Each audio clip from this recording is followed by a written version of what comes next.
খোপায়ে লগালে মৰম তাকে দেখি ভিনদেউৰ মাথা হ'ল গৰম মাথা গৰম হৈ ঘৰলৈ আহে মৰমৰ মাকে দাদাও চাৱে নেচাবা মা মোৰ গা হৈছে গৰম চাইলৰ খোপায়ে লগালে মৰম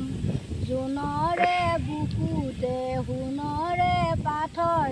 বাইদেউ চিঠি লিখে ইংৰাজীত আখৰ আজলি বাইদেউৱে নেপালে বুজি মনতে ভাবিছিল বিদায় মোৰ আজি যদি বিদায় আজি বুকে দিম চুৰি